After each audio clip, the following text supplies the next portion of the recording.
Hola, soy Lori Escalera y te doy la bienvenida a la semana 14 de nuestro estudio bíblico en 52 semanas.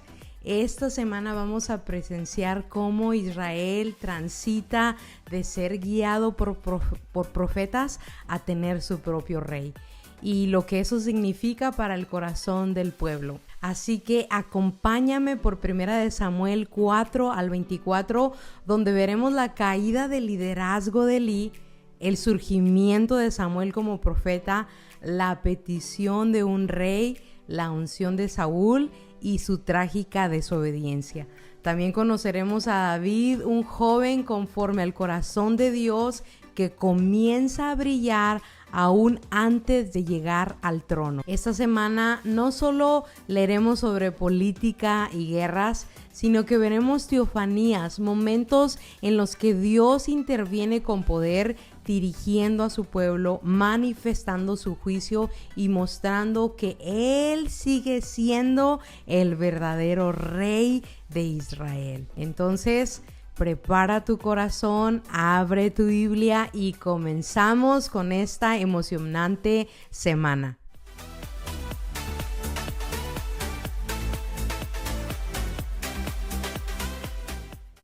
Lunes leeremos de 1 Samuel 4 al 7, el arca es robada. En resumen, Israel es derrotado por los filisteos y el arca del pacto es capturada. Elí muere al enterarse y su nuera también, dando a luz a Icabod, que significa sin gloria. ¿Por qué? Porque la gloria de Dios se había apartado de Israel. Los filisteos sufren plagas mientras tienen el arca, ya que la habían robado, y después la devuelven. Luego, después de 20 años, Israel se arrepiente. Samuel lidera una gran restauración espiritual en Mizpa. El pueblo destruye sus ídolos y Dios les da victoria sobre los filisteos sin necesidad de pelear. Y bueno, la lección quiere no es solo tener símbolos sagrados, sino lo que Dios quiere es obediencia y un corazón rendido. La restauración llega cuando hay arrepentimiento de tu corazón. ¿Estás confiando más en cosas externas o estás rindiendo tu corazón? Dios honra a quienes se humillan y buscan su rostro con sinceridad. Mira lo que dice 1 Samuel 16:7. Dice, porque Jehová no mira lo que el hombre mira. El hombre mira lo que está delante de sus ojos, pero Jehová mira el corazón. Entonces Dios escoge a David no por su apariencia externa, sino por su corazón. Y no se deja impresionar por lo visible, sino que responde a un corazón verdaderamente rendido. ¿Cómo podemos ver la presencia de Dios? Bueno, aunque no se menciona una aparición visible de Dios, sí hay manifestación claras de su poder. Lo podemos ver, el juicio sobrenatural sobre los filisteos cuando llegan los tumores, las plagas.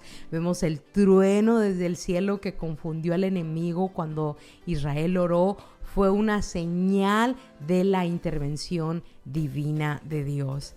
También la derrota sin guerra en Mizpa sugiere una acción sobrenatural de Dios actuando en favor de su pueblo, similar a las otras teofanías en forma de su poder. Bueno, nos vamos al día martes, donde leeremos 1 Samuel 8 al 11, un rey como las naciones, cuando Dios concede lo que duele.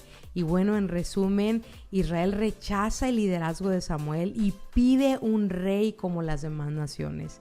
Y aunque esto representa un rechazo directo a Dios como su rey, Él les concede su petición y guía a Samuel a ungir a Saúl. A través de varios eventos sobrenaturales, bueno, Dios confirma públicamente a Saúl como el rey elegido. Saúl comienza bien, liderando con valor, siendo humilde, pero el corazón del pueblo ya muestra su deseo de depender de lo visible y no de Dios.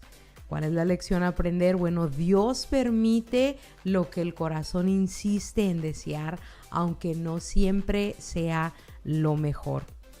Pero incluso en medio de las malas decisiones, Él sigue obrando con misericordia. Y Dios en su misericordia les concede su petición, pero no sin antes advertirles claramente a lo que esto implicaría: abuso de poder, impuestos altos, esclavitud y dolor. Y bueno, ¿cómo lo podemos aplicar? Pues hazte esta pregunta: ¿estoy pidiendo algo que Dios ya ha dicho que no es lo mejor para mí? ¿Estoy buscando parecerme más al mundo que agradar al Señor? A veces Dios dice sí para enseñarnos a valorar su no. Fíjate lo que dice Proverbios 3, 5 al 8. Dice: confía en el Señor de todo tu corazón y no en tu propia inteligencia. Reconócelo en todos tus caminos y Él enderezará tu camino o tus sendas. Dios no siempre responde como esperamos, pero siempre responde con amor y sabiduría perfecta. Si hoy estás pasando algo que aún no llega o Dios te ha dicho no, puedes descansar sabiendo que Él está allanando un camino mejor para tu vida. Y bueno, la presencia de Dios, ¿qué teofanías podemos ver? Dios habla directamente a Samuel sobre la petición del pueblo. Saúl es ungido por señales sobrenaturales predichas por Samuel para confirmar su llamado, cuando el Espíritu de Dios viene sobre él con poder y empieza a profetizar. Y bueno, Dios también envía su terror sobre los enemigos de Israel, mostrando su respaldo sobre su pueblo. Ahora nos vamos al día miércoles, donde leeremos primera de Samuel 12 al 14, advertencias, desobediencia y un corazón que se impacienta.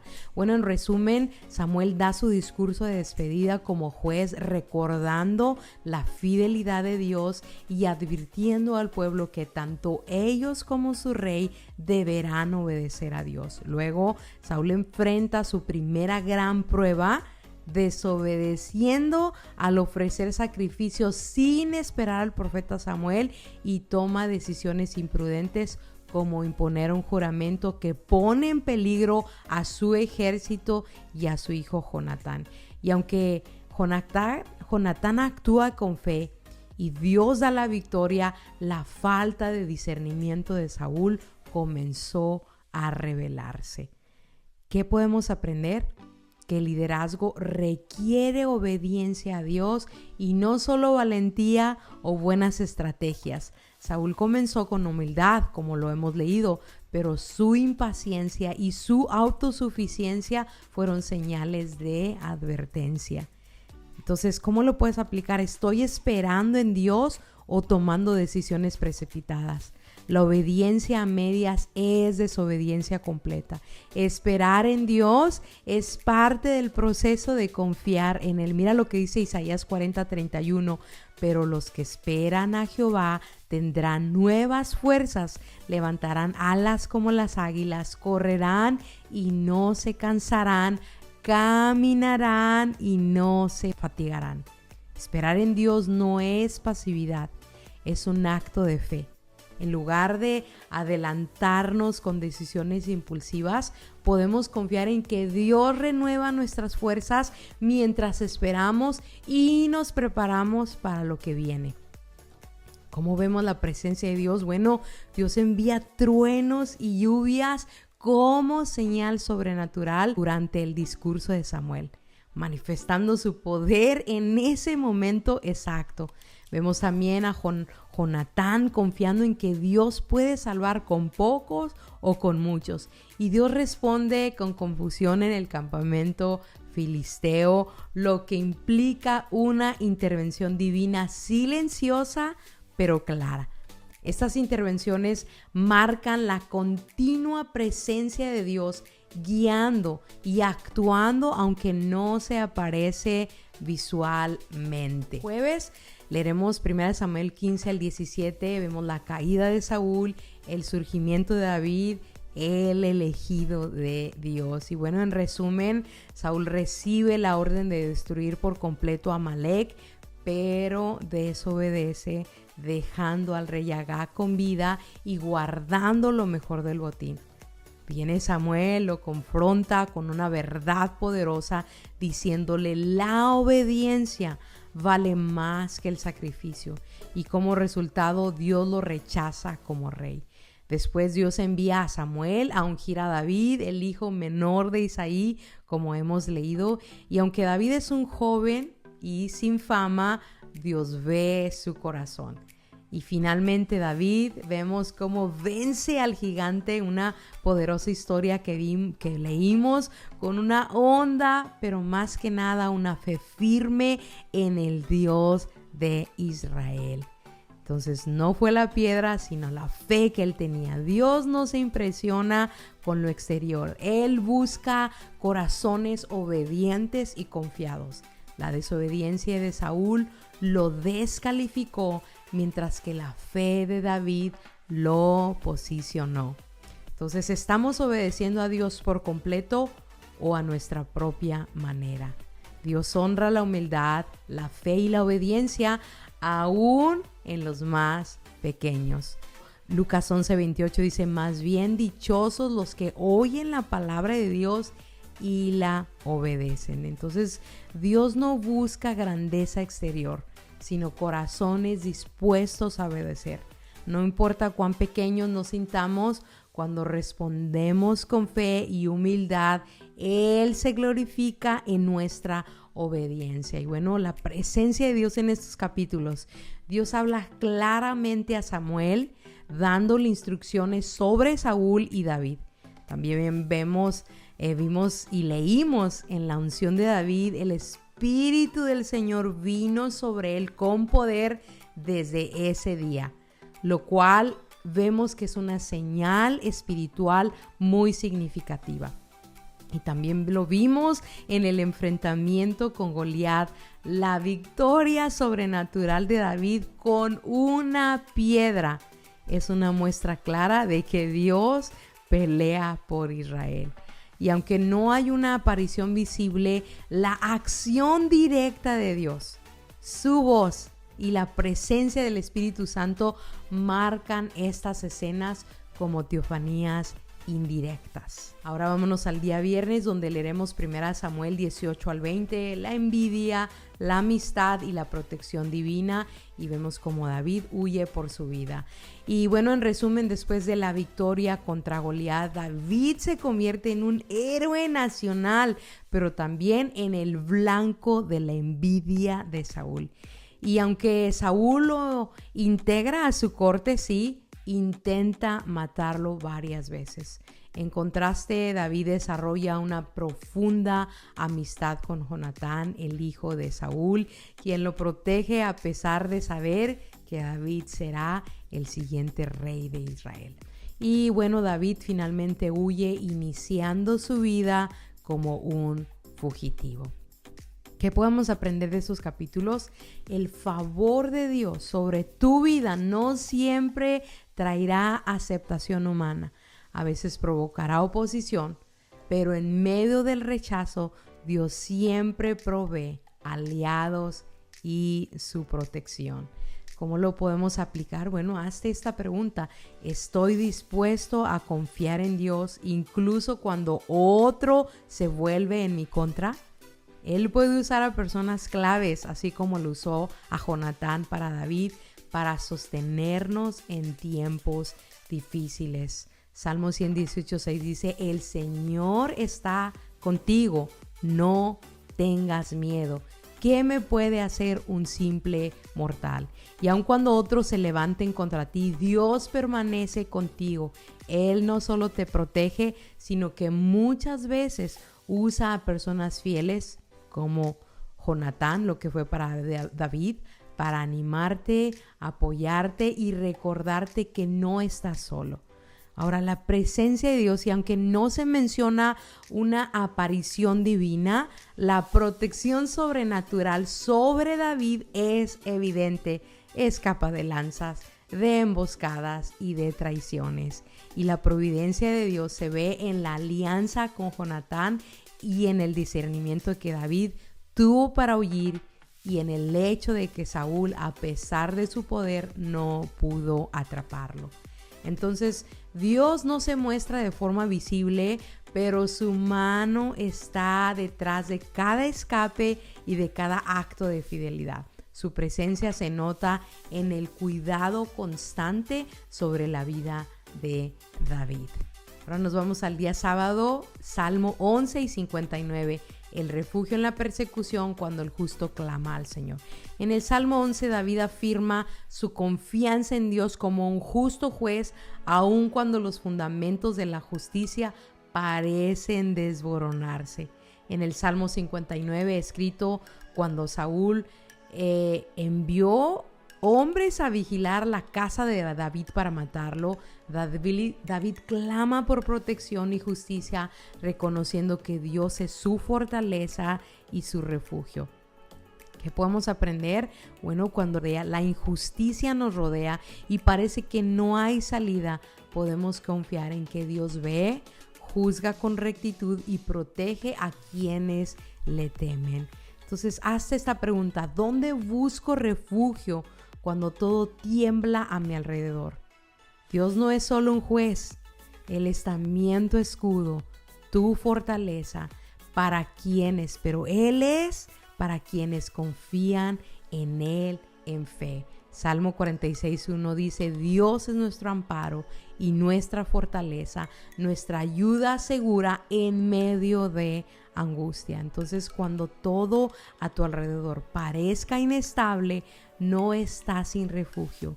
Dios es tu lugar seguro, tu fuerza constante, tu ayuda presente. Entonces, clama a Él y encuentra paz en medio del caos. Como vemos a Jesús en estos capítulos, bueno, aunque en forma poética, David describe a Dios actuando como protector activo, escudo, refugio y fuerza que lo libra de sus enemigos. Estas expresiones reflejan una presencia continua y cercana, aunque invisible, de Dios en su vida, típica de las teofanías indirectas en los salmos. Y en estos cantos no vemos a Dios con ojos físicos, pero sí lo vemos obrando con poder en el corazón de quien confía.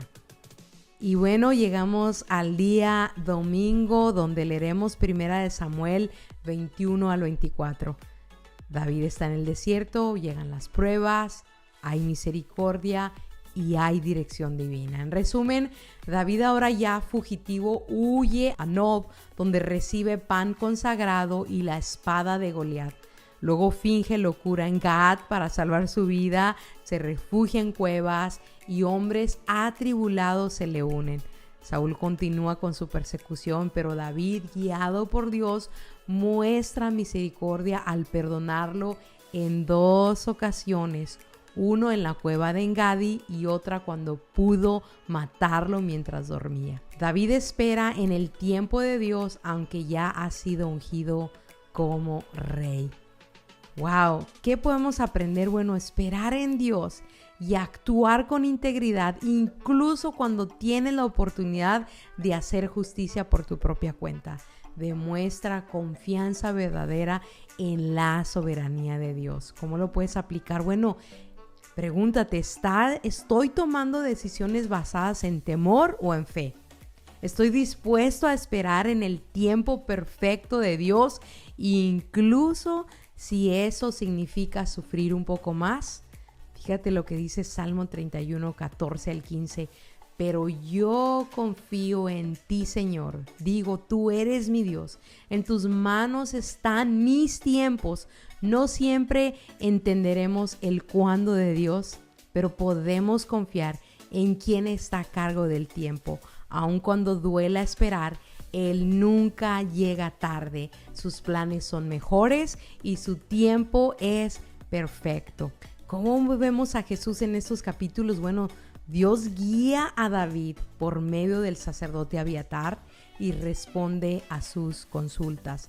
Se ve la protección divina en múltiples momentos, cuando los filisteos distraen a Saúl, cuando David se escapa y cuando Dios pone convicción en su corazón para no vengarse contra Saúl. Y aunque no hay una aparición visible, la dirección, el cuidado y la conciencia activa de la voluntad de Dios están presentes en todo este tramo de la vida de David. Entonces, estas escenas reflejan a un Dios que guía en el desierto, que protege a sus ungidos y que actúa aún en el silencio. Bueno, hemos llegado al final de la semana 14 y qué viaje ha sido. Desde la pérdida del arca hasta la unción del futuro rey. Hemos visto a un pueblo que lucha por confiar, a un líder que falla al desobedecer y a un joven pastor que aún sin buscar el trono es escogido por Dios. Bueno, esta semana fue un recorrido poderoso de que Dios no mira lo que mira el hombre, Él ve el corazón. Vimos cómo la obediencia importa más que los sacrificios y cómo el favor de Dios no depende de títulos, sino de una rendición total.